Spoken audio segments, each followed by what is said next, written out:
Here we go. It is 1 o'clock in Geneva, and it is different times all over the world. And we're going to start this webinar. So welcome everyone to this webinar celebrating International Day of Persons with Disabilities, organized by FRC with the very welcome support of Finnish Red Cross. And we have many great speakers from many national societies, as you will have seen.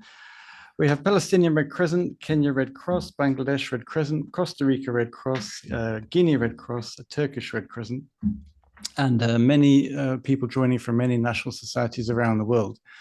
So just before we get started, a couple of things about how this webinar will work. We have interpretation in French and in Spanish. So you need to click on the interpretation button, which looks like a globe, and then you can choose French if you want to listen in French, and Spanish if you want to listen in Spanish. Choose English if you want to listen in English. You can also have the original audio, which will be mostly English, and if people speak in another language and you understand that, you can hear that language too. We, I think, are still not, okay, Vinod needs to be assigned as the Spanish speaker, so I'm just going to do that now. Please excuse me, everybody, for this small detail. And that should do it. Okay. So maybe, May, you can just listen in Spanish and see if the Spanish interpretation is working. Great. Please do feel free to introduce yourself in the chat, where you're calling in from, which national society you're joining, and anything that you'd like to share about your own national society's work in disability inclusion. But we will now get started with our first speaker. So I'm going to ask Brightfield Shadi, who is from the Special Olympics and has a message to open this webinar. So Brightfield, if you would like to share the messages that you wanted to share with the people today. Okay, thank you so much. Good day, everyone. My name is Brightfield Shadi. I live in Serowe, Botswana. I have intellectual disability and I'm an athlete of Special Olympics Botswana, and currently a volunteer at the Red Cross Society in Serowe, Botswana. I am very honored to be a part of this very important commemoration day to celebrate the days of people with intellectual disability. Mind you, it's not my first time to be invited to take part in this commemoration. Back 7 years ago, I was invited to take part in Geneva. So having it this time around again, that really shows inclusion. This day signifies to me that it always brings the world to a pause and people to think about people with intellectual disabilities like me. Well, I have your attention now. Let me share you a story of mine with the Red Cross Society in Serowe, Botswana. I started training first aid in Red Cross Society in Serowe, and therefore I went further and trained 10 more people with and without disability on basic first aid with the partnership of Red Cross Society in Serowe. As you know, we had a pandemic named COVID-19. During COVID-19, I used the skills that I learned from Special Olympics Health Program and the knowledge that I got from the Red Cross Society.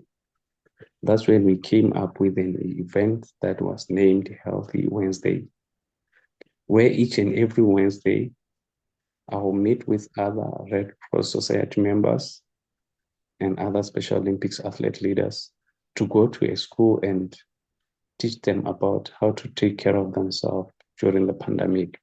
One of the topics that we were touching was one of those, how to wash hands, how to wear proper face mask.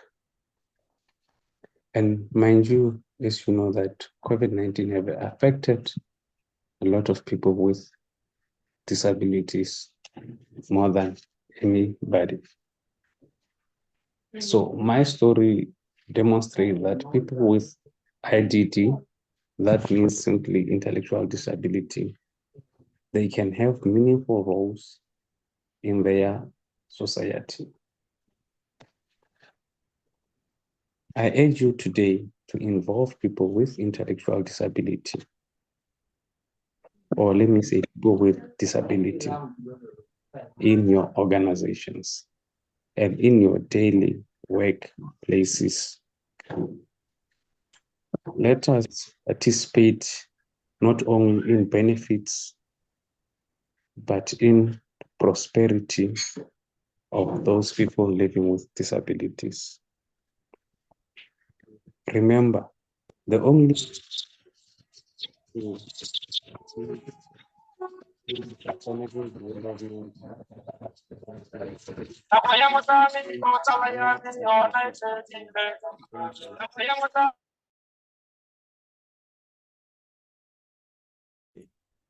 Brightfield, we just lost you at the end there. If you can just unmute for that. Yes, please just go ahead and conclude.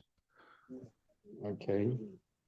So I'll definitely go back to where my story determines, or my story shows that people with intellectual disability, they can play a meaningful role in their societies.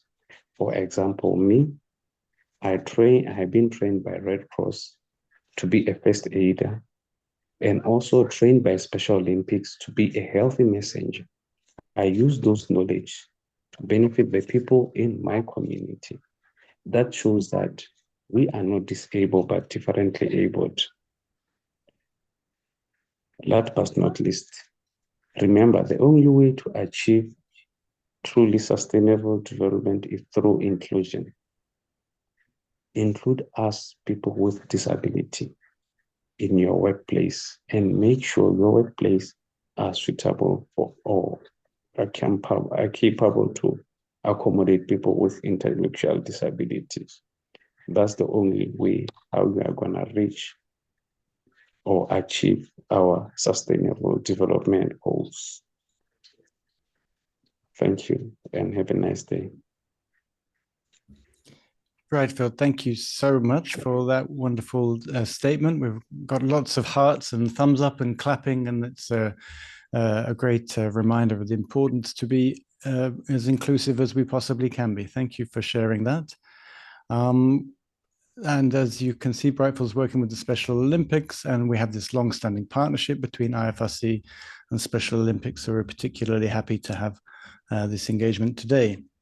And the next speaker that is unfortunately can't be with us in person, but it's our Secretary General, Jagan Chapagen, who did really want to emphasize how much he sees the importance of this topic, and so has recorded a video message about the importance of this day. I'm going to play that now. Humanity for All, a very important webinar organized today to celebrate the International Day of Persons with Disabilities.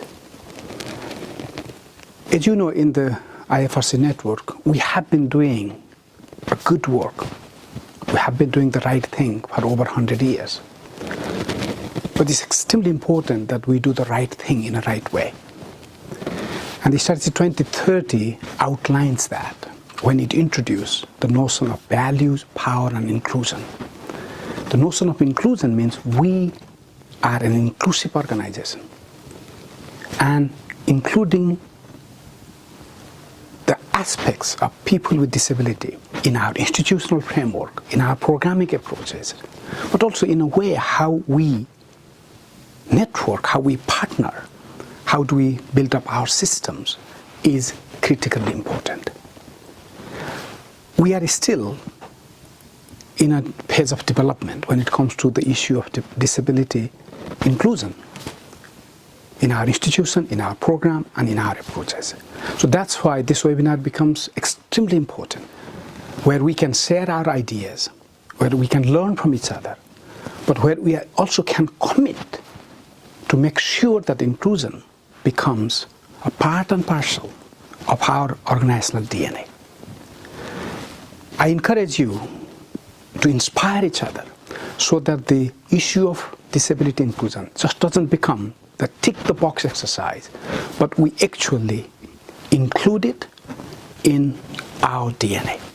I wish you all the best for the webinar and looking forward to build on this journey in our organization so we become truly inclusive organization.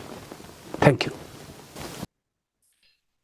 Great, thanks so much, Jagan, for that statement. It's really inspiring to see the support at the most senior levels of our organization, and it's very genuine and very welcome.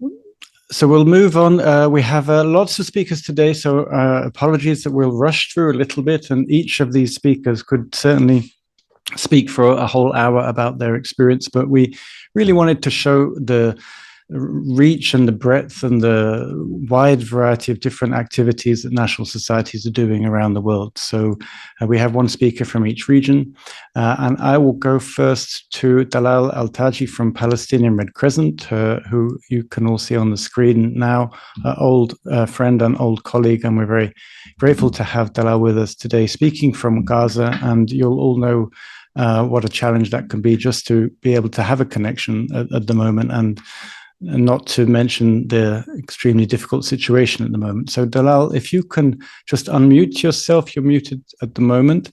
And Dalal is a great leader in disability inclusion in the Red Cross Red Crescent movement, leading the community college in Palestine.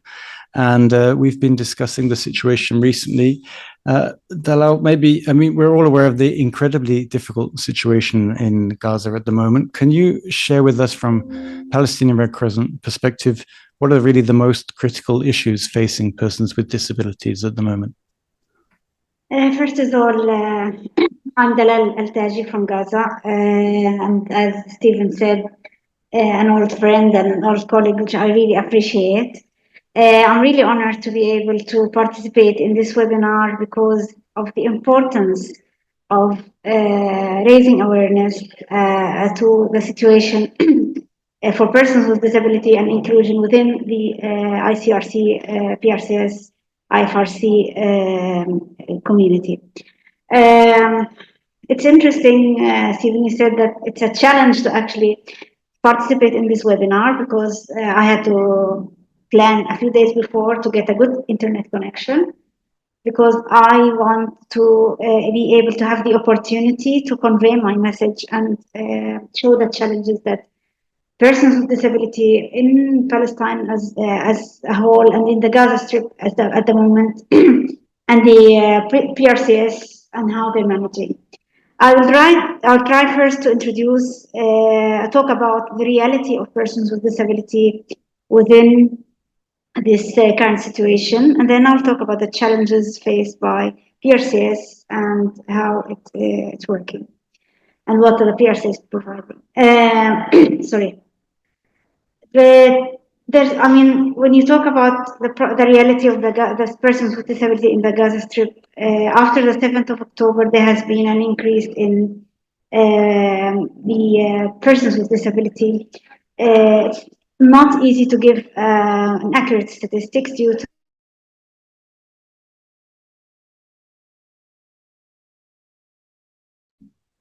might be that they were experiencing the difficulty of connection. Let's see if Dalal is going to be able to come back on the connection. In case not, we also have Sahir, I think. Sahir, oh, Dalal's back. Go ahead, Dalal. We lost you for a second, I think. Did you? I was talking to myself. Please keep going. Okay. Yeah. So the first challenge that's faced by persons with disability, as I said, is after the 7th of October, there has been an increase in the in persons with disability in the Gaza Strip due to the situation and due to the bombing and injuries and whatever wounded. There's not a real statistics of how much, but because there's no way of data collection. But I think the main challenges are that the problem is, the first thing to talk about is the persons with disability who have been in houses who have been bombed. So they are unable to, some of them unfortunately has lost their lives because they were unable to run due to either having a physical or visually or hearing disability that they can't hear what's happening. So unfortunately their house gets bombed and they can't actually do anything, so they die due to, or get killed due to not being able to move around. The second challenge is some persons with disability have lost their families, which, as you know, the family is the secure place for anybody. Not to say persons with disability are always related to their families. So when they lose their security or their families, that's really a big issue. The third problem or the third reality is the being in the evacuation centers.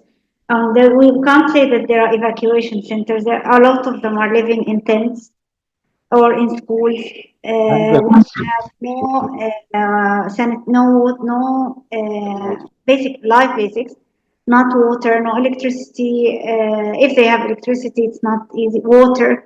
If you can imagine that persons with disability who live in schools, for example, have to wait for, if you could imagine 150 people, they talk about women now, 150 people are waiting for one bathroom in order to go to the bathroom. I mean, this is just one reality of what's the plot. The other thing is accessibility.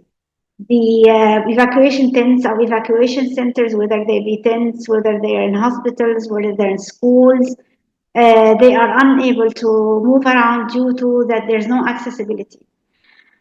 The other thing is, in that case, is that even these places are not safe. I mean, somebody was asking me yesterday, do you feel safe where you are? I don't feel, there's no safe place in the Gaza Strip. So you live in a tent, or you live in a hospital, or you live in a school, or you live in somebody's house, or you live in your own house, which is demolished. I mean, some people went back to their houses, although their houses are broken, but they have to go back. So imagine a person with disability has to be in all these places, not able to move around. Of course, you don't stay in the one place a lot. Sometimes you stay here, sometimes you stay there. I had to move around 3 or 4 times. So it means that for me, as a person with visual disability, after I learn the place, then I have to leave it and move to another place.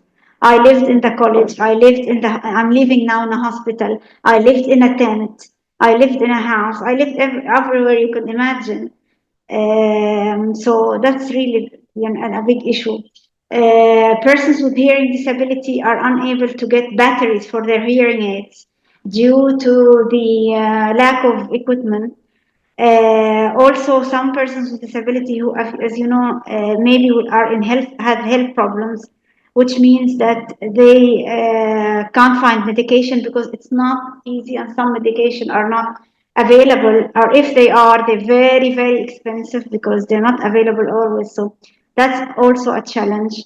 Some persons with disability have electric wheelchairs, which means that they need to charge these wheelchairs, which means that they have to move from wherever they live, if they live in a tent or whatever, to go to a hospital or to a place where there's sun panels or where there's generators in order to charge their wheelchairs. A lot of persons with disability have lost their adaptive equipments.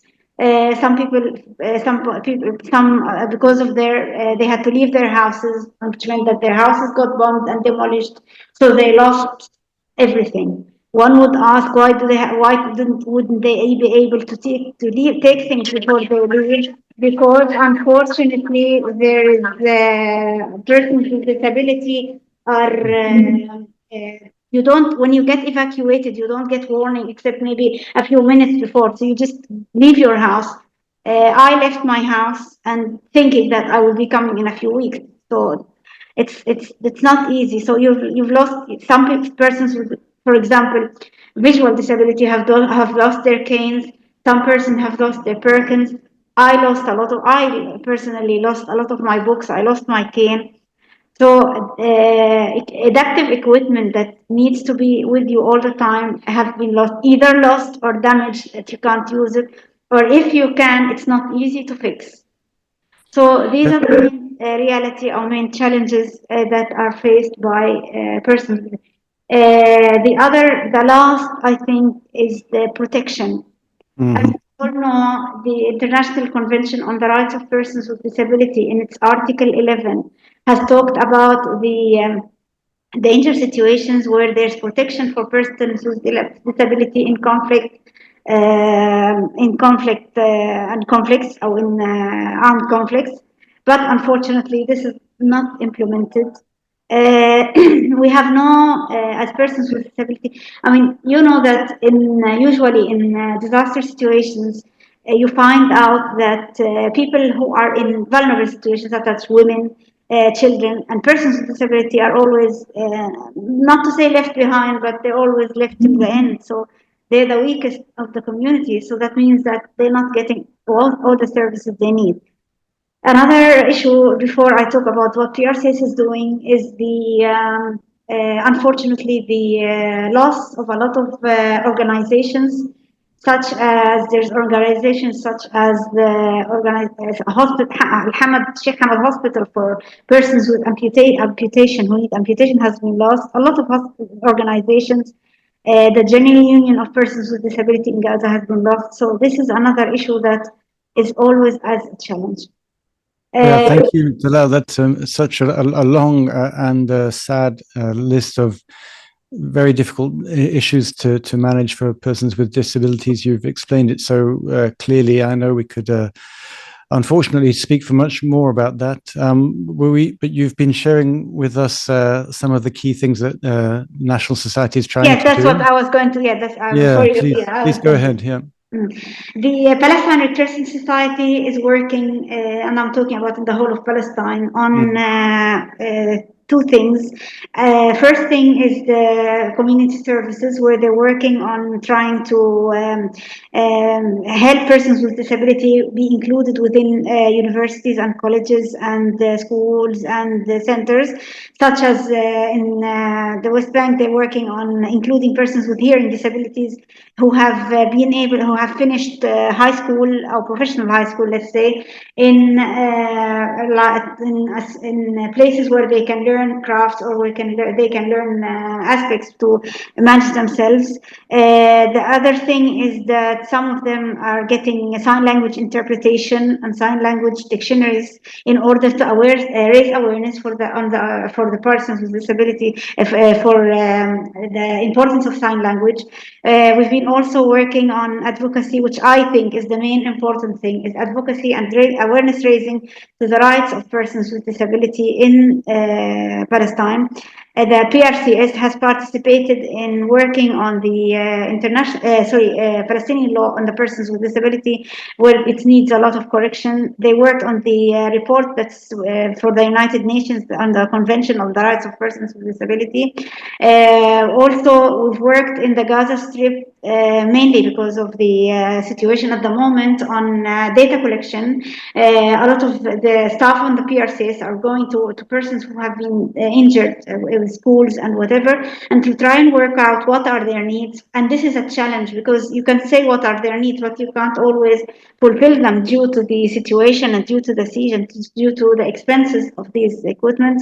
They're also working on inclusive education, trying to help, especially here, trying to help people who are unable to go to school, such as persons with hearing disability, in order to manage to get them at least to try to read and, as you say, activate their brains, so that they don't lose the educational opportunity. Also, we have a lot of visits for, as I said, for persons with disability.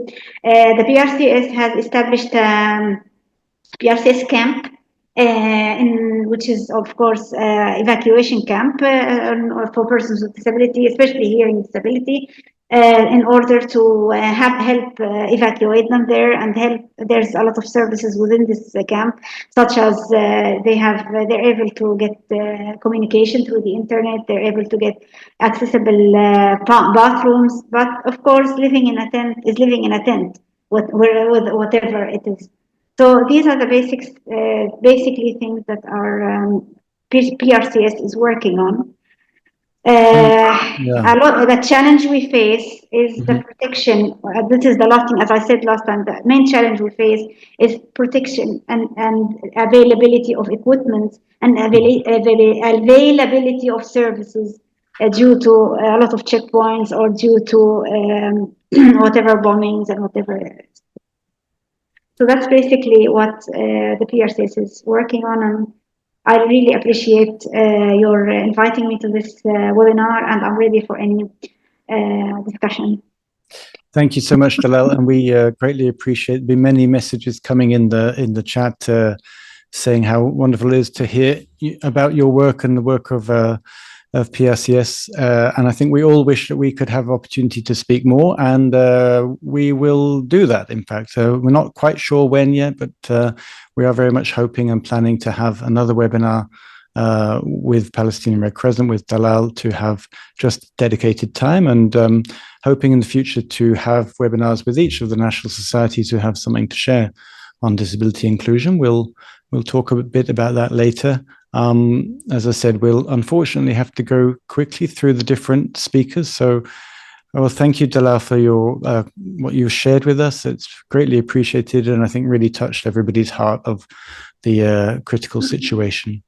In the meantime, I'm going to ask then Farzana from Bangladesh Red Crescent and Janatul from IFRC Bangladesh. If you could, if you can hear us, and if yes, here we have Farzana. That's great. Farzana, thank you for joining us. It's late in the evening in Dhaka. I think we have we can only spotlight one person at a time. We also have, I know you're joined with Janatul, and I think Biti is with you as well.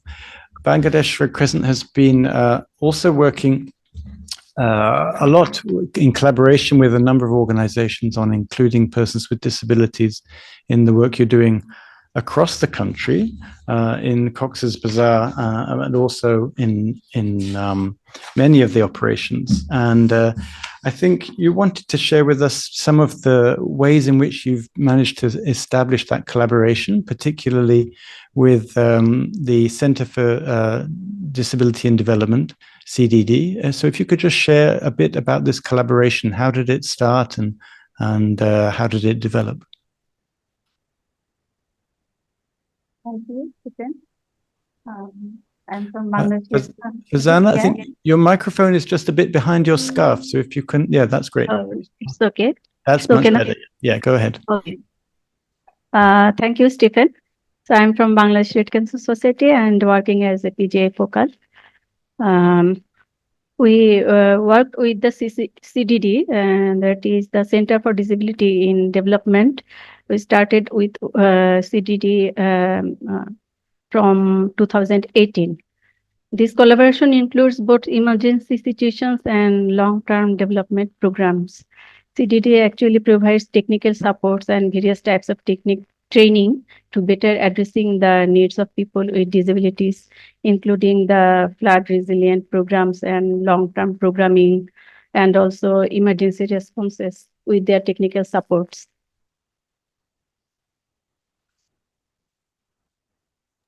I have almost forgot to unmute myself. Thank you, Farzana, for that. And there's some specific ways that you've been collaborating with CDD. I think you talked about the assessment process, some of the ways that they brought an additional help. Can you explain a bit about that?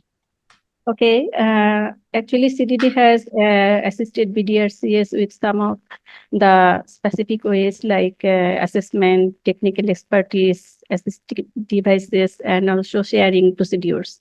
I should mention that with the help of CDD, they conduct assessments to identify the needs of people with disabilities. This includes joint visits and assessments with CDD's technical experts. CDD's technical experts assist BDRCS in identifying the specific needs of people with disabilities and recommending appropriate assistive device and also the support. Based on the assessments, BDRCS provides assistive devices such as wheelchairs, portable chairs, sticks, glasses, hearing aids, and other devices to people with disabilities. Last in 2022 flood operations, we already provided this type of assistive devices. And the procedures and types of assistive devices provides are shared with other parts of the national societies to ensure that no one is left behind and to promote inclusivity. Yes. Yeah, thank you, Farzana. Thank of you. course, CDD is an organization led by persons with disabilities. And this is often talked about as a very important factor in collaboration between national societies. If we can stay with you, Farzana, if you don't mind, and just could you say a bit how that perspective has helped Bangladesh Red Crescent improve their work? So working with the organization of persons with disabilities.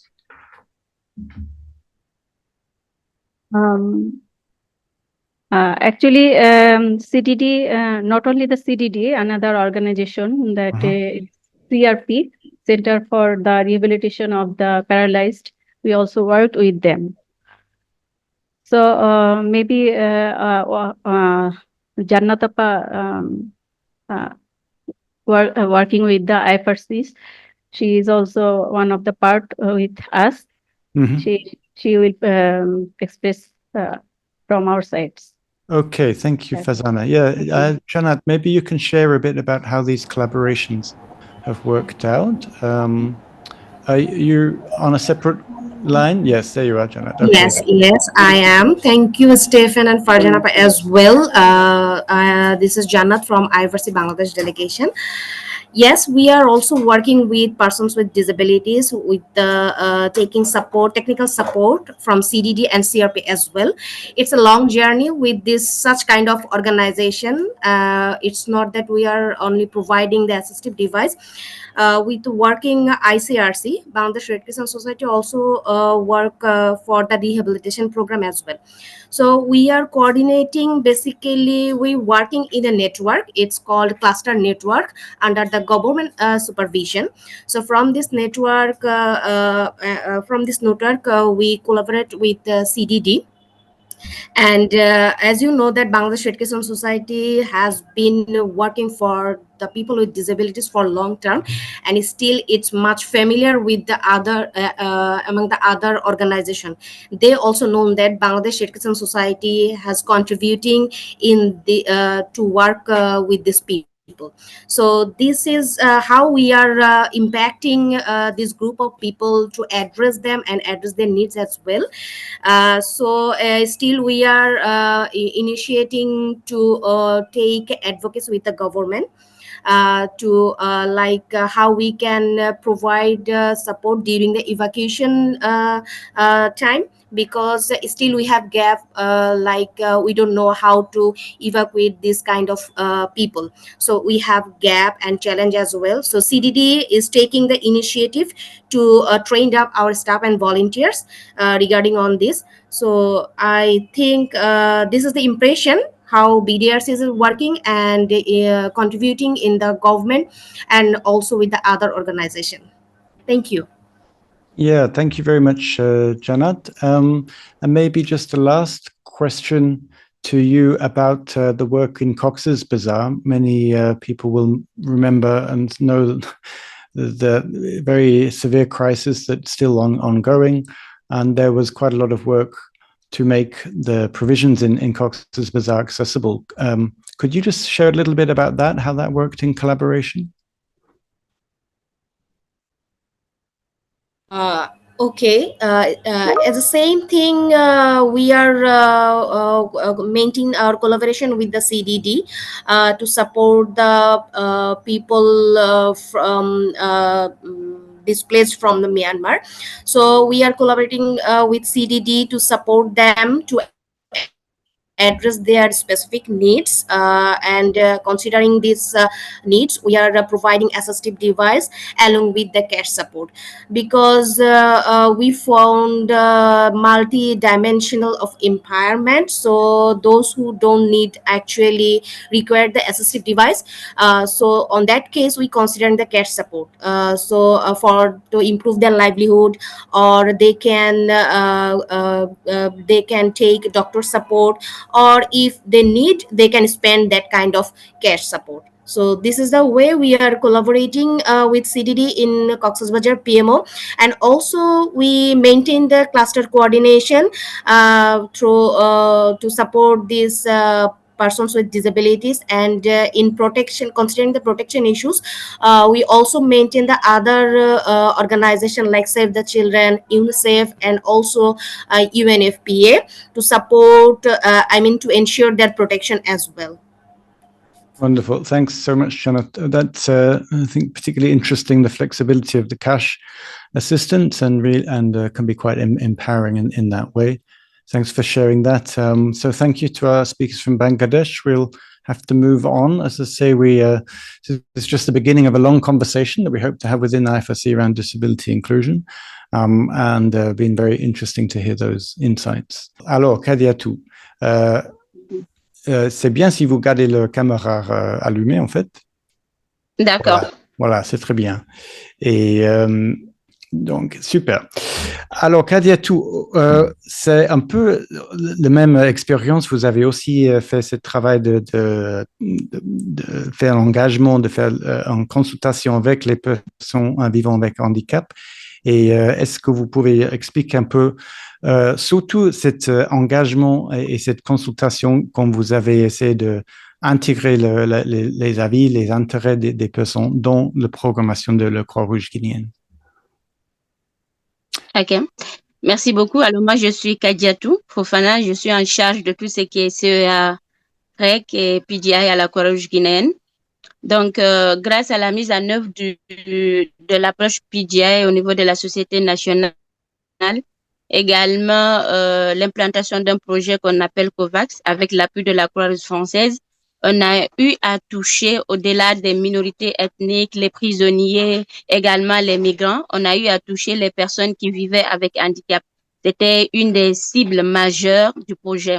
Alors, comment est-ce qu'on a pu les impliquer, aller jusqu'à les engager? Parce que l'idéal, c'était de les impliquer, en même temps les engager dans ce processus. Alors, la première des choses en termes d'implication, c'est qu'on a fait d'abord le mapping, parce qu'il était question de savoir est-ce qu'il existait une coordination de ces personnes, leur localisation, où est-ce qu'il était en termes d'aspect social, encore, est-ce qu'il existait même des partenaires qui étaient sur le terrain, qui travaillaient aussi avec ces genres de personnes-là. Après ça, on a eu ce qu'on appelle une réorganisation parce que on a fait un meeting avec les personnes qui vivaient avec handicap, leur coordination. On a découvert tout ce qui est challenge, leurs difficultés sur le terrain, tous leurs besoins. Donc, on a replanifié nos activités initiales. Également, on a réorienté nos activités selon les solutions communautaires parce que au-delà de ce qu'on avait prévu initialement, ces personnes nous ont proposé, nous ont dit, avant de faire même la formation, il faudrait que ces personnes soient impliquées dans tout ce qui est processus de formation. Il y a des personnes qui sont instruites au niveau même des...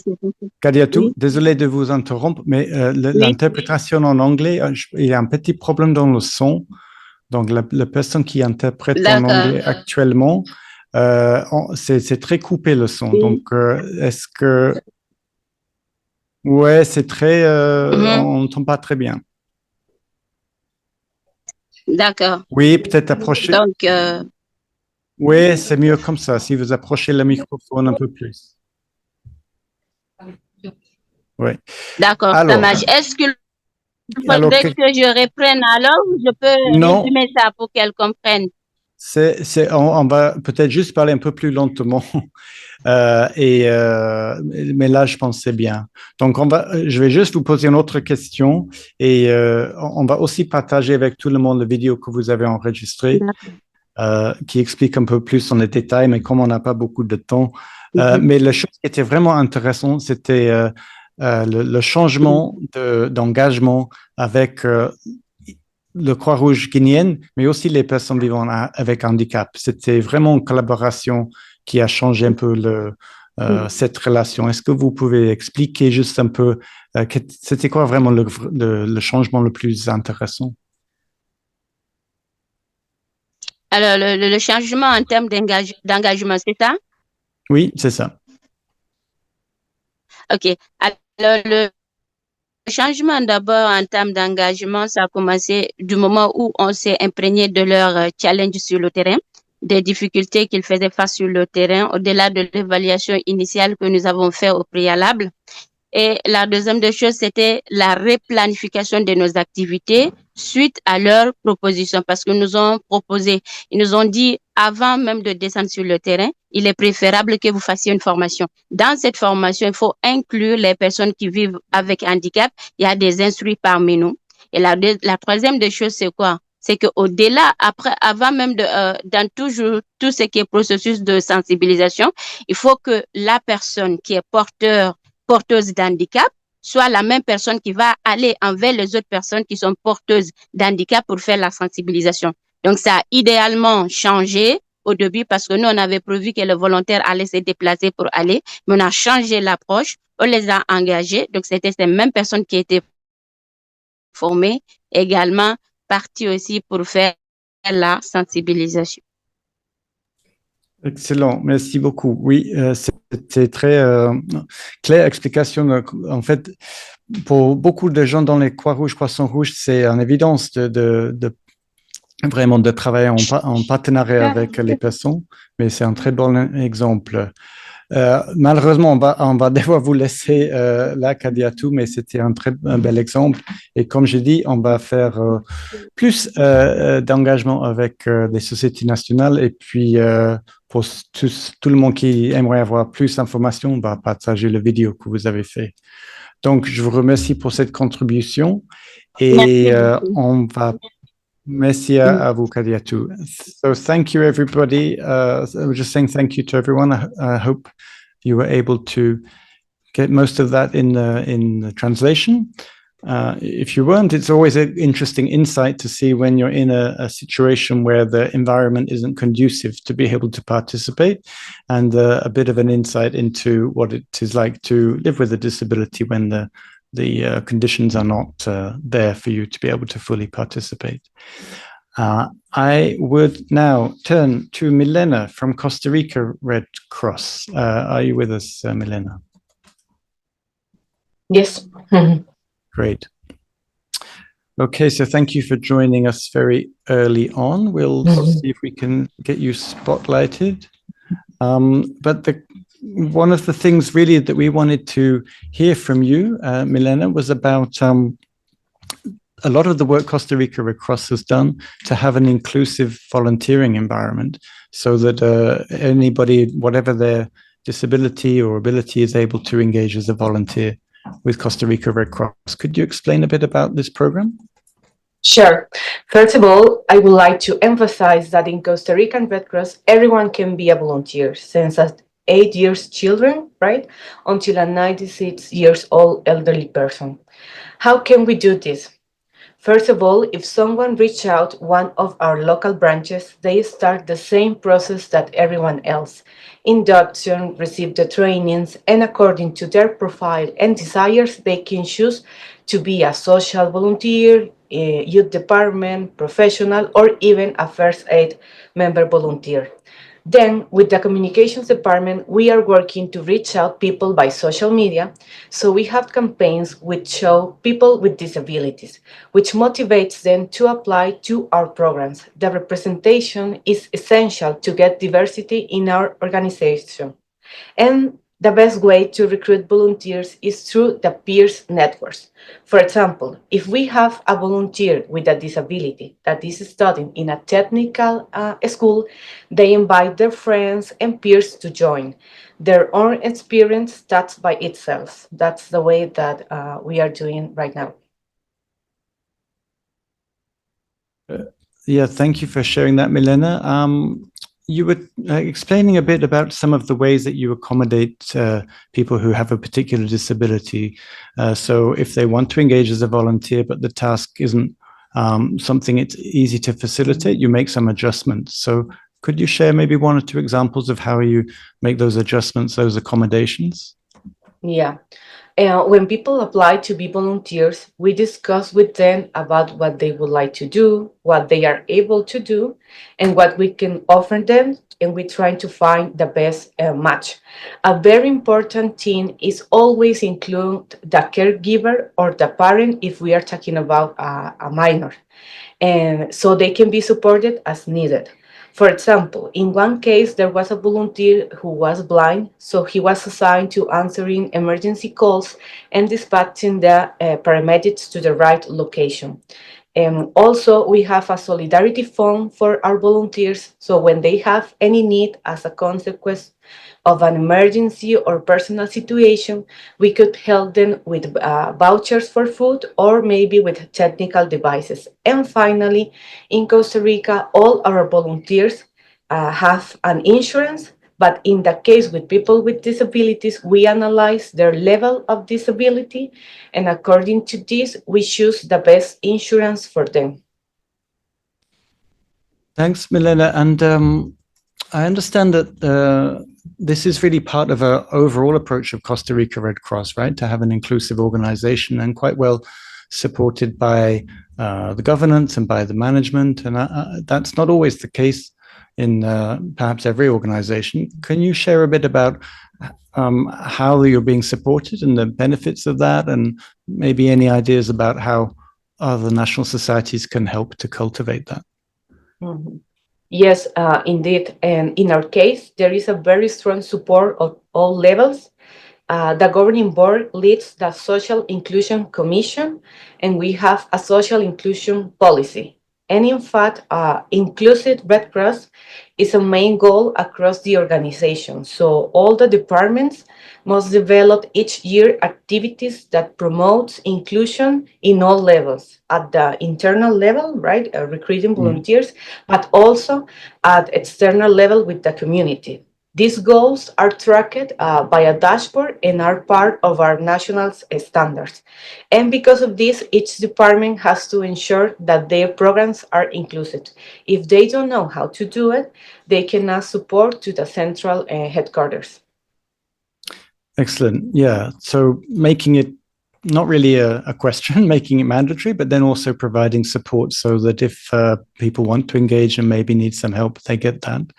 A wonderful example. A last question for you, Milena, just about, and we have, as I said, we have sign language interpretation, I think for the first time in certainly a webinar that we've run. And I know that you have a sign language learning program for the volunteers. Could you just share briefly about how that program started and how it's going? Mm-hmm. We have a lot of volunteers that are paramedics, right? We have a big ambulance service. So we have a real need because they have to attend patients that they can speak in oral language, right? They need to speak in sign language. So we started an alliance with a private institution for learning sign languages and get certificated. And this has been very, very successful, but for all volunteers, not just paramedics. Currently, some of our volunteers that have already been trained, they are providing themselves short training, specific training for paramedics with some basic vocabulary concerning about things about health and diseases and symptoms and things like that, so they can communicate in their daily work with the patients. Wonderful, a great example and very sustainable, and I think it shows how we can do, just a little bit of effort to make programs more inclusive.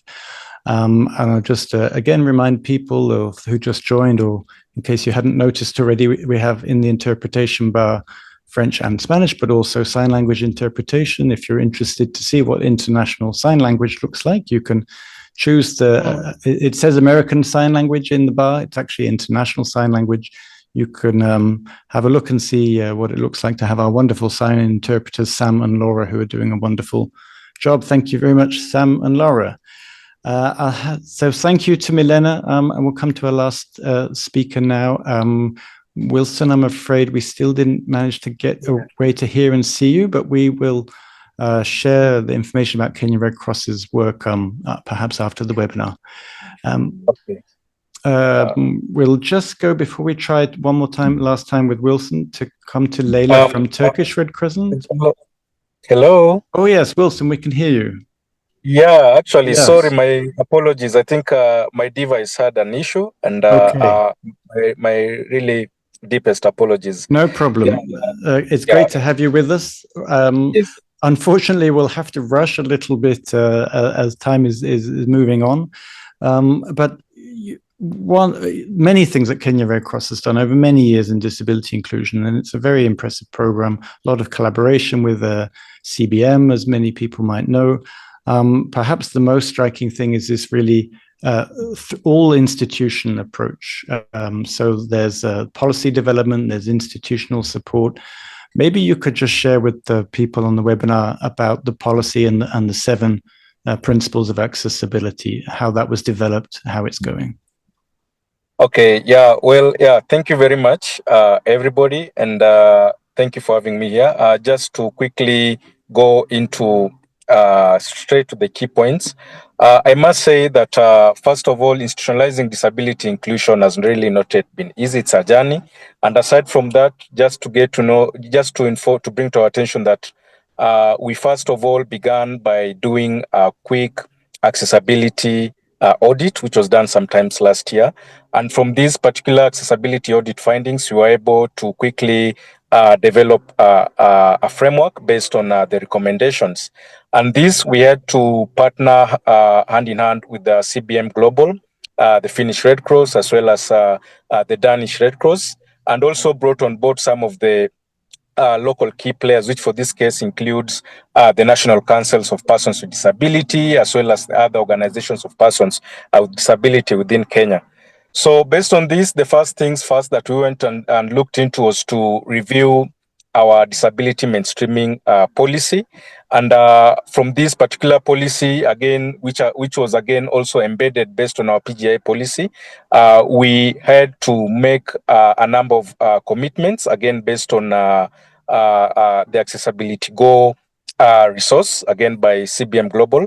And our first commitment was to look at our workplace and our premises, which we had to commit that they were supposed to be accessible for all persons with disability.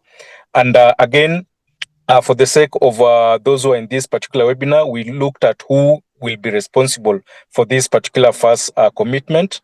And we had to do a number of trainings and sensitization among staff who have administrative and logistical responsibilities, as well as particularly those who are in charge of overseeing the HR, the budgets, which for this case include the senior management team, the programmers who are in charge of designing programs, and also went further into looking at our procurement systems to just make sure that they are a bit more inclusive, including a representation of businesses who have a specialty with disability mainstreaming. Aside from that, we also had a second commitment, and our second commitment was with regards to access to information and communication items, which include all the systems and technology, just to just make sure that they are all accessible. I'm happy to mention that this is one of those meetings that are quite disability friendly. As you can see, we already have a sign language interpreter, and therefore moving forward as a society, we pledge that all staff responsible for ICT, including communications, particularly those who are in charge of our websites and digital content, including procurement of ICT products, have to make sure that they mainstream disability inclusion. And for this case, everyone in this particular society generating any content or engaging in any form of communication for all staff have to make sure that they meet the specifications of this particular commitment. Our third commitment was with regards to our procurement of goods and services to just make sure that they have a consideration or reasonable accommodation with regards to the accessibility criteria and standards. And those who are responsible for this particular commitment include our finance team, our operational managers, as well as anyone who had procurement responsibilities. Again, just to mention is that we also committed, and this brings us to our fourth commitment into capacity development and knowledge management, including learning system. And I think just to give updates on where Kenya Red Cross achievements are, is that one, we've been able to train our SMT, our mid-level management teams who are targeting departmental heads, program managers, including volunteers. And aside from that, we've also made it mandatory for each one of us to be able to undertake a mandatory course within our VMMS system. That's the volunteer membership management system. And that brings me to another lesson learned that I must share with regards to the digitization of our disability inclusion module, which we were able to develop again in collaboration with the FRC, CBM Global, and also British Red Cross. Aside from that, we have our fifth commitment, again, which has also been embedded into our policy. And this is with regards to the non-discrimination and accessibility for all services for persons with disability, regardless of their age, gender, faith, or even ethnicity. And this, we've seen it working, especially during our current ongoing OND reigns, where most of the assessments that are being done, the rapid assessments, again, the findings are based on the SAD framework. For this case, we segregate data by sex, age, and disability segregation type, so that, again, we can be able to tailor-make interventions during our response for these particular vulnerable groups. Aside from that, we are also scaling up into bringing on board and working closely with the organizations of persons with disability, because it was part and parcel of us to, kind of map them out so that we can be able to address our fifth commitment. And aside from that, we're also targeting the caregivers of persons with disability who are often left behind. So we're empowering them, even as we are empowering those with disabilities. Our sixth commitment was with regards to access to all our meetings, events, including online and in-person events, to just make sure that they are all accessible, including this particular webinar, which is a good job. And aside from that, this is also requires us to have cross-departmental cooperation, be it finance, logistics, admin, including security. Aside from that, we've also made sure that we have key persons within our gates of entry, our points of entry, be it the reception, who have also been trained to also navigate through persons with disability, depending on all the types, through the office and also through any particular event. Last but not least is on our seventh commitment, to just make sure that our workplaces promote an inclusive and an accessible environment that supports all staff to thrive in and provide a reasonable accommodation for employees with disability. So for this particular point, I think as Kenya Red Cross, we've been able to make a lot of milestones, because we did a disability audit to just try and find out within our staffing, the number of staff within Kenya Red Cross, how many have disabilities. And from what came through, because I had a lot, if I had time, I could probably share with you where we are. But looking at the proportions of all the total number of staff within Kenya Red Cross, an estimate of about 5.6 staff from Kenya Red Cross have different forms of disabilities. And through this, we've been able to even establish chapters within the movement to just try and mainstream and also make the environment quite friendly for these particular persons with disability. And aside from that, also establishing technical working groups, both at the branch level and also at our headquarters level. I think, having mentioned that, I now want to hand it back over to you, Stephen, and thank you so much for this particular opportunity. Yeah.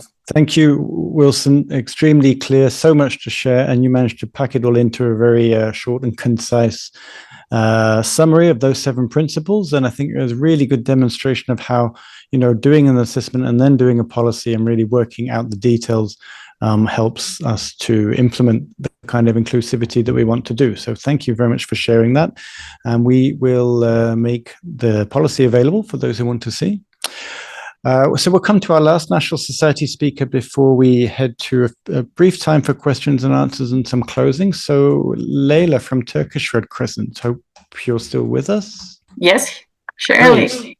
Good, very good to see you. So thanks for being with us. Leyla's, as I say, from Turkish Red Crescent, working to really drive the barrier-free program of Turkish Red Crescent that some of you might have already seen information about. Maybe you can just start by giving us a little bit of an introduction into the barrier-free program. How did it start, and how did it evolve? Okay, yeah, surely. Well, before all, I want to say that I'm truly excited to talk to you all today about the important work we are doing at the Turkish Red Crescent with our barrier-free initiative.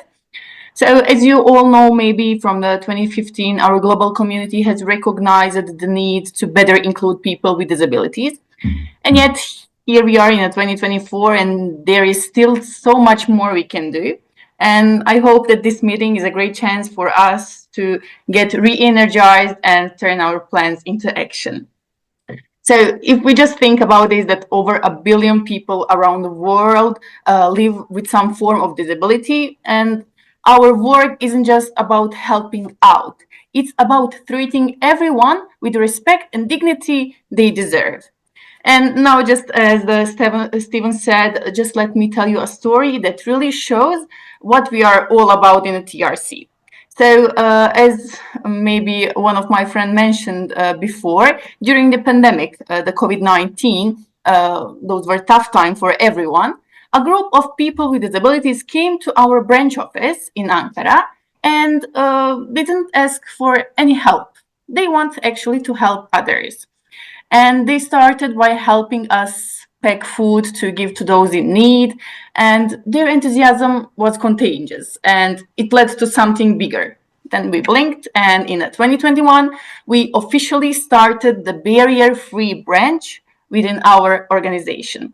And this group works right alongside our youth and women's structures. And together they show how much we can achieve when we truly include everyone. So our each barrier-free structure has its own leader, own head, and 2 specialists. And they work with a team of dedicated volunteers to run programs that make a real difference in their community. And we make sure to follow all the rules and the guidelines to the letter. We have written everything down and make sure that everything we do is up to standard. And the idea behind the barrier-free is actually simple but powerful for everyone. We are breaking down the barriers that stop people with disabilities from fully taking part in life. And our goal is to change the way people think about receiving and giving help. And our leaders in each branch are actually people with disabilities who are leading other volunteers to become involved in our volunteer actions. I hope I was clear enough. Super clear. Yeah, it's. Thank you for sharing that introduction. And I think what we've seen in Turkish Red Crescent is how that's also really helped to improve the inclusivity and the approach in the other areas of work. So in the disaster management, many people will of course be aware of the earthquake. Could you share something about how this barrier-free program has actually helped the other work of Turkish Red Crescent to evolve and develop?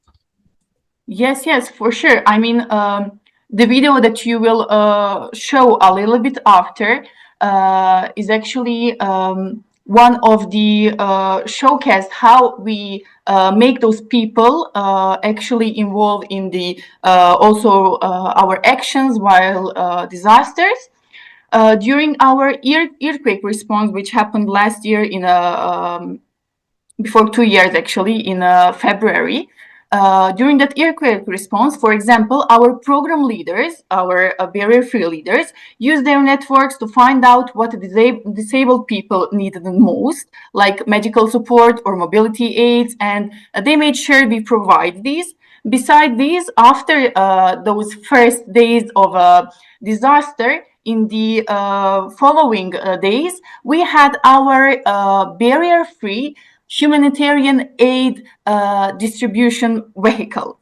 And that vehicle is really special for us. We made it especially for our barrier-free initiative, and we have the goal to have it in each city in Turkey, and we are making it from the money comes for our barrier-free initiative and the people with disabilities who wants to work as a volunteer. Those vehicles has everything needed for disabled people who want to work as a volunteer. For example, it has a ramp for vehicle chairs, for wheelchairs.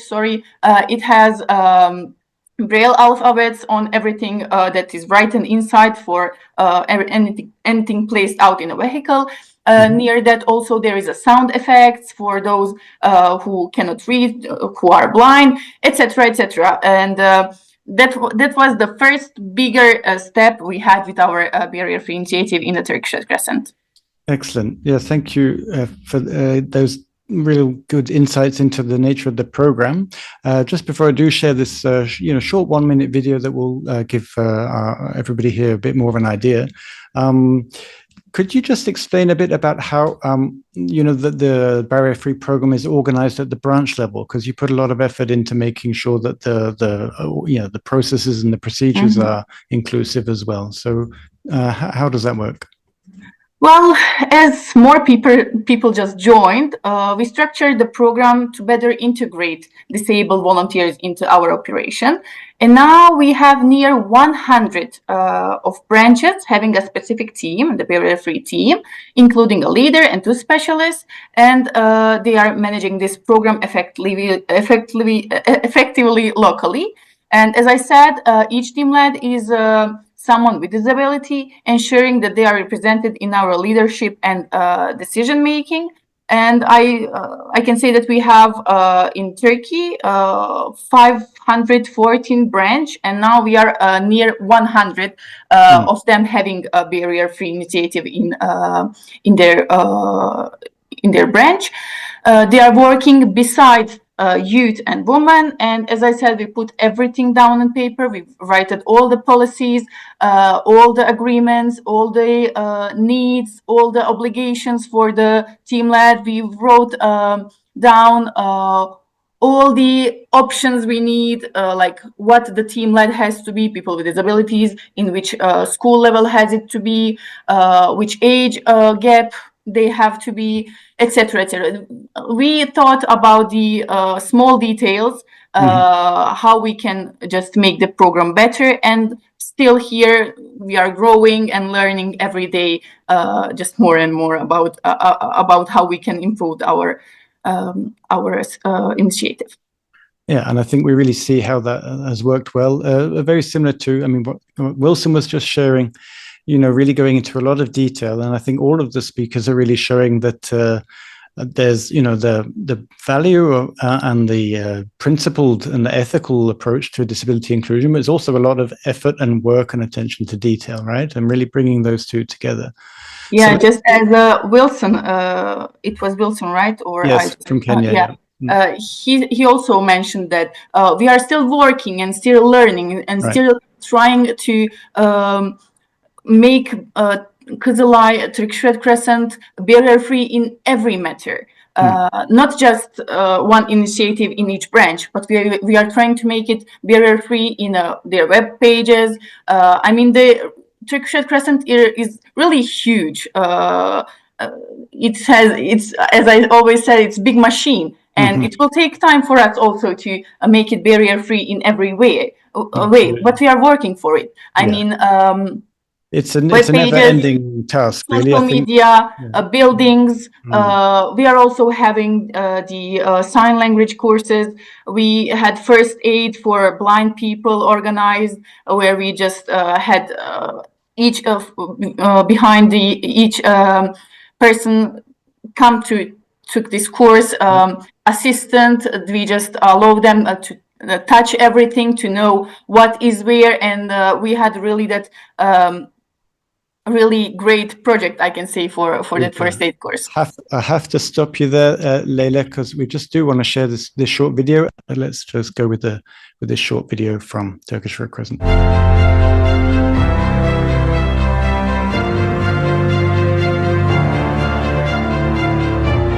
Toplumsal bütünleşmeyi çok güzel gösteren faaliyetlerden birisi haline dönüştü. Bütünleşme aracı olarak da değerlendirilebilir. Olması gerektiği gibi engelli, engelsiz, kim var, kim yok hep birlikte orada yardım faaliyetinde bulunacağız.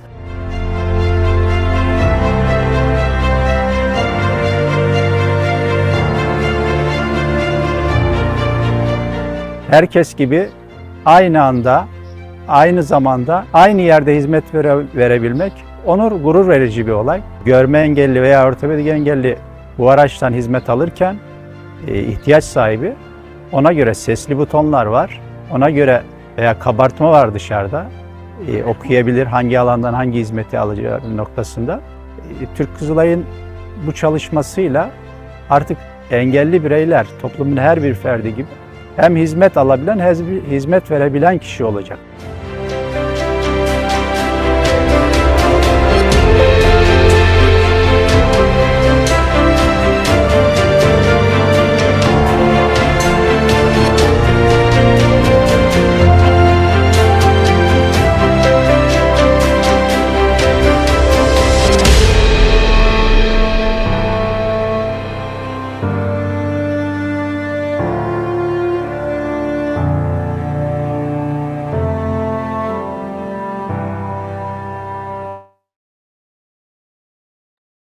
Yes, that was our first barrier-free humanitarian aid vehicle. Yeah, a wonderful video. Thank you so much for sharing. And it was very nice seeing Turkish Sign Language and International Sign Language at the same time. So if I could ask you just very briefly, Leyla, as we are running out of time, as I feared we may not have much time for questions, but if you could just share a bit about the idea of the working group on disability inclusion that Turkish Red Crescent is promoting and wanting to lead. Yes. Well, we are seeing our success in Turkey, and knowing that many other national societies are also doing great work in the disability inclusion, we decided to start that working group. And this group will share practices, offer advices, develop new toys to help each other to do better. And we have already got several societies' interest, and surely we are open to more joining. And to be just briefly, everyone to facilitate direct communication and collaboration, all interest national societies can contact me directly or reach out to our international department led by Mrs. Merve Yaşayan. And I will just share our connect details in the chat during our session. So we can just make it easy for everyone to contact with us. Super. Thank you very much, Leyla. It's a recent idea, of course. It was really highlighted at the General Assembly recently, where there was a side event also supported by Turkish Red Crescent, which was a wonderful event and a big inspiration for the event we're having right now. So all of that to say, it is a little bit under development, something I think we're looking to really build together as an IFRC network with this wonderful leadership from Turkish Red Crescent. So please do get in touch with Leyla, with Merve from the contacts putting in the chat. If just wrote it. Great. You can just take it on the chat part, yeah. And if anyone doesn't manage to keep a record of their email address and can't find the right contact, you can of course always contact us, and we'll put you in touch with our colleagues at Turkish Red Crescent. Wonderful. We have just 11 minutes left, so we have one more thing to share, and then a few minutes, of course, always that way, just a couple of comments. But I'll ask Mari now from Finnish Red Cross to take the floor. It's not really a floor, but we still call it the floor. Old habits die hard. Mari, are you with us? And could you share about this project we've been working on the building blocks guidance note? Sure. Can you hear me well? Thank you, Stephen. Yes. Good. Do you mind sharing the Yes. slides? Okay, Yeah, will thanks do. a lot. So meanwhile, I will start. So thank you for the kind introduction and happy International Day of Persons with Disabilities to everyone. First of all, before I start, I want to thank all colleagues for sharing these truly inspirational examples of the work you are doing on disability inclusion. Very, very interesting, and I look forward to learning more from your experiences. And thank you so much for the Turkish Red Crescent also for your initiative on this important working group focusing on disability inclusion. So we look forward to working with you all. But today, I'm delighted to introduce a brand new guidance note called Building Blocks for Disability Inclusive Programs, which is a practical resource designed to strengthen disability inclusion across the IFRC network. This guidance note is the result of a joint effort between IFRC, CBM Global's Inclusion Advisory Group, and the Finnish Red Cross. It has also benefited from valuable contributions from International Committee of the Red Cross and other national societies. The guidance note is being shared today as a pilot for field testing. You can download the document from the IFRC's Protection, Gender and Inclusion PGI hub page, and the link will be shared also in the chat. Accessibility is part of this webinar, of course, and has been a key focus in designing this document. And therefore, we welcome your feedback not only on the content of the guidance note, but also on any suggestions you may have on improving its accessibility. The purpose of the guidance note is to provide really clear, actionable steps for IFRC network staff and volunteers to ensure disability inclusive approaches throughout all stages of project cycles. It emphasizes addressing the diverse needs of persons with disabilities, their rights, and including a good collaboration with organizations of persons with disabilities. The guidance note is fully aligned with IFRC and movement tools, including, for example, the Protection, Gender and Inclusion Policy, Operational Framework, Minimum Standards, and the Movement Protection Framework. And the guidance note, contributes to achieving the goals of all these tools. Next slide you have already. So at the heart of the guidance note, there are 4 must-do actions, and these must-do actions are drawn directly from the Interagency Standing Committee guidelines on inclusion of persons with disabilities in humanitarian action. These guidelines, developed in 2019, most of you are aware of, benefited greatly from IFRC network's inputs. So the 4 must-do actions are the following.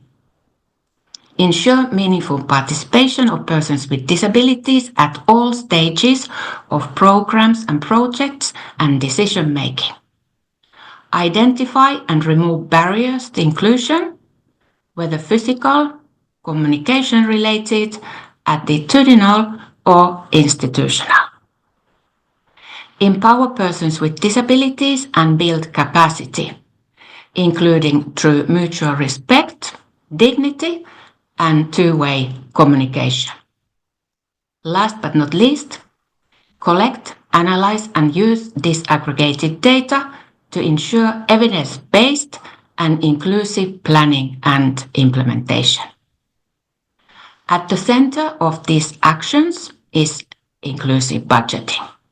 And the guidance note provides detailed steps to support the implementation of each must-do action. As we move forward, I encourage you to explore the guidance note, test it in your work, in your environment, and please share your feedback. We want to hear from you. Your insights are important to refining this tool and ensuring that it is as effective and inclusive as possible. Thanks a lot for your attention. I look forward to hearing your thoughts and experiences. Over to you, Stephen. Wonderful. Thank you, Marie. Thank you for sharing that. And indeed, it's been great to collaborate on the development of that tool, the continuation of a long work with many people. And we have only 5 minutes left. And one of those people is Mina Mojtahedi, who unfortunately we won't have time to hear much from. But Mina, I would just like to invite you to just join the call for a minute and just share perhaps just in a few seconds about how you see the collaboration with the United Nations on that, because Mina's now working as for the Office of the Secretary General of the United Nations on disability inclusion aspects. We don't have much time, but it would just be great to hear how you were saying just now. It's been very interesting. What's been most interesting for you? Thanks, Stephen. I'll try to be really short, so if anybody else has any questions or comments, they have time. Great to see all of you. My former colleagues at IFRC and the Finnish Red Cross too. So it's been really interesting to hear all these sort of practical examples and also the challenges that national societies are facing on the ground. I want to share what we are doing across the UN. Because I think that there are many opportunities for collaboration at the country level. So at the UN, I work with a small disability inclusion team to support the implementation of the UN Disability Inclusion Strategy. Part of this strategy is an accountability scorecard for implementation by UN country teams. So that is at the country level. And this scorecard includes an indicator on humanitarian action. So, for example, it explicitly, requires UN country teams to mainstream disability inclusion and humanitarian needs assessments in preparedness and response plans, and addressing the specific risks that persons with disabilities face. So I think and also, ensuring that data in needs assessments are disaggregated by disability. So I think many of the opportunities for collaboration with national societies, and I really encourage national societies to work with the country teams. And actually, there were quite a few examples of national societies working with UN agencies on the ground. But, for example, one of the things the country teams are working on is making sure that national response plans, emergency response plans, would be disability inclusive. And there, of course, is a really natural connection with working with national societies. And that would include developing the capacity to disaggregate needs assessments by disability. So I'm just going to be really brief. I think that's one example of how national societies and UN country teams and UN agencies as well can work together on the ground. Fantastic. Thank you for being so brief, Mina, and that's really an excellent message on which to end. We do only have 2 minutes left. I was always a bit worried that we wouldn't manage to have time for questions, and there we go. We didn't quite manage it, but that is not necessarily a bad thing, because this is the beginning of a conversation. And we heard about the working group that Turkish Red Crescent are really wanting to lead. And there's lots more that we could really engage in on disability inclusion. So we're looking forward to do that within the IFRC network.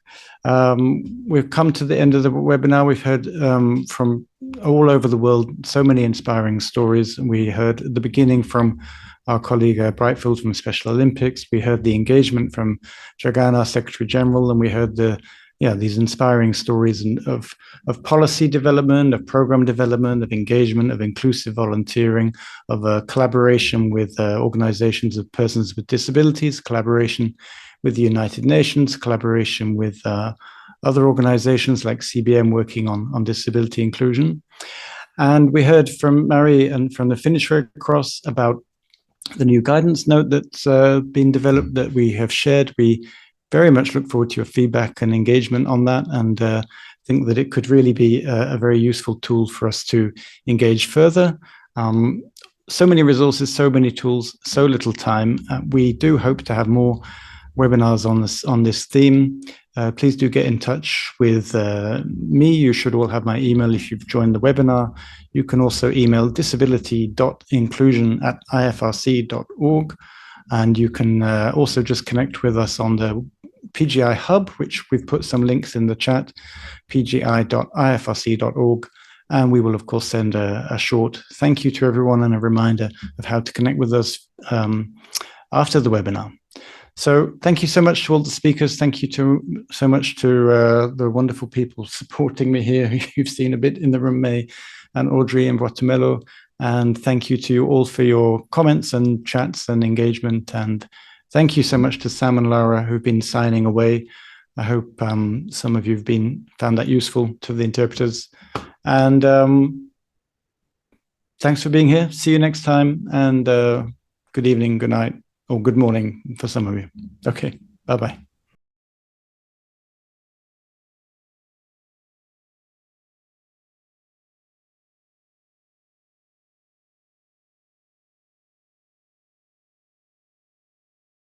Thank you so much. Wonderful. Thank you so much. Amazing. Thank you. Bye-bye. Bye, everyone. Bye. I'm sorry about the multiple Stephen Wainwrights. I can explain. Anybody Thank you, curious how that Stephen. happened? It's not that I have an ego problem. It's that there was a technical fault. Thank you, Stephen. Thank you, Dalal. Thank you so much for being here. Thank you, Dalal. Yeah. It was wonderful. So thank you for all of you. It was really been inspiring to hear all your experiences. Very inspiring. Thank you, everyone. Have a wonderful Hope to hear from you for a afternoon. working group. Waiting for you all. Super. Yeah. And we'll share the recording as soon as it's Yes. available, which will be very great. soon. Okay. I like taking notes. Look forward to the work group. Yeah, see you there. Looking very forward to that. All Thank right. you. You guys See are you doing then. fantastic work, and I'm so inspired. Oh, thank you. Thank you. We'll do even better together. Absolutely. Here in the Northeast of the United States, it's really cold, and we're just ramping up our program. So I've got a lot of ideas. Thank you so much, everyone. Thank you. See you then. Okay, Be safe thank all. you. It'd lovely to spend more time, but unfortunately, we have to go to other things. We'll see you next time. Look forward to the next one. Okay, bye-bye. Okay. Bye. Bye.